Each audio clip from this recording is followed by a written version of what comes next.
টাঙ্গাইলে ডাকাতি ও কনস্টেবল হত্যা করে পালানো কুখ্যাত ডাকাত হাসানকে গাইবান্ধায় গ্রেফতার করল র্যাব।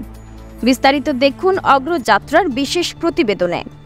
টাঙ্গাইলে গরু ডাকাতি ও পলায়নের সময় কনস্টেবল রফিকুল ইসলামকে হত্যা মামলার পলাতক আসামি কুখ্যাত ডাকাত মোহাম্মদ হাসান আলীকে গাইবান্ধা জেলার গোবিন্দগঞ্জ থানার রাজাবিরাট এলাকা থেকে গ্রেফতার করেছে র্যাপিড অ্যাকশন ব্যাটালিয়ন সিপিসি ৩-এর একটি আভিযানিক দল।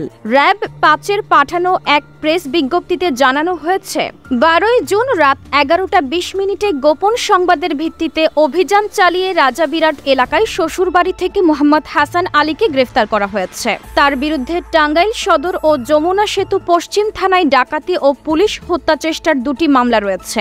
ঘটনার শুরু ২৩শে এপ্রিল ২০২৫ বিকাল ৪টার দিকে লালমনিরহাট জেলার বড়বাড়ি হাট থেকে গরু ব্যবসায়ী আব্দুল জলিল ৬টি গরু ক্রয় করে তার ছেলের মাধ্যমে একটি পিকআপে করে টাঙ্গাইলের উদ্দেশ্যে পাঠান।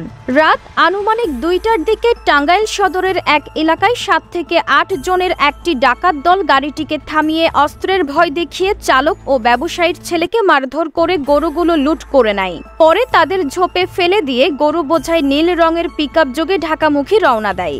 রাত ৩:৩০টার দিকে যমুনা সেতু পশ্চিম থানার দায়িত্বপ্রাপ্ত টিম ডাকাতির তথ্য পেয়ে টোল প্লাজার কাছাকাছি চেকপোস্ট বসায়, কিন্তু পিকআপটি গতিরোধের নির্দেশ উপেক্ষা করে ব্যারিকেড ভেঙে দায়িত্ব পালনরত পুলিশ কনস্টেবল মোহাম্মদ রফিকুল ইসলামকে ধাক্কা দিয়ে মারাত্মক জখম করে পালিয়ে যায়। পরে কনস্টেবল রফিকুলকে গুরুতর অবস্থায় শহীদ মনসুর আলী মেডিকেল কলেজ হাসপাতাল, সেখান থেকে খাজা নাজিমুদ্দিন হাসপাতাল হয়ে অবশেষে রাজারবাগ পুলিশ হাসপাতালে নেওয়া হলে চিকিৎসাধীন অবস্থায় তিনি মারা যান।